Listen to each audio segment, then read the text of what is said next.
À la réserve naturelle de François-le-Goât, les tortues n'ont pas peur des caméras.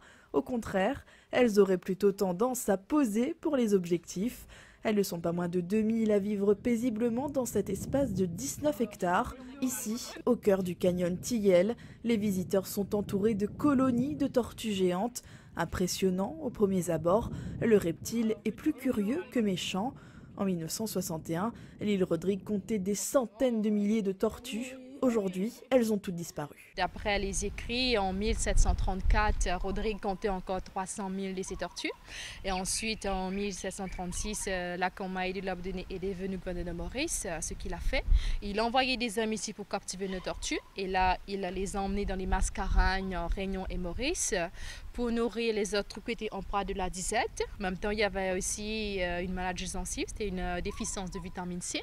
Et là, ce qu'il faisait, il faisait bouillir la chair des tortues, en extrait l'huile qui était bon contre la maladie. Recréer un nouvel environnement pour retrouver le Rodrigue d'antan, c'est le but de la réserve naturelle François-le-Goât.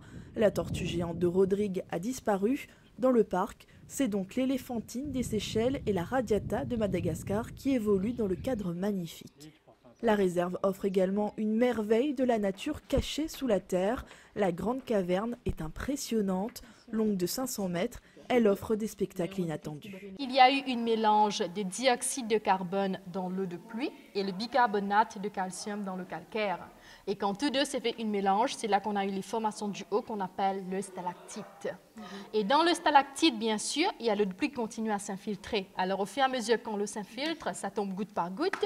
Et ces gouttes-là, quand ça tombe, ça solidifie au bas avec de l'air pour former ce qu'on appelle le stalagmite. Chaque personne a son imagination. On peut imaginer par exemple tête de cheval, on peut imaginer poisson, calamar, tout ça. Il y a plein de choses dont on peut imaginer dans cette grotte. C'est la nature qui a fait ça, c'est fou quand même. La réserve naturelle tente à recréer l'île luxuriante que François-le-Goât, un explorateur français, découvrit au XVIIe siècle.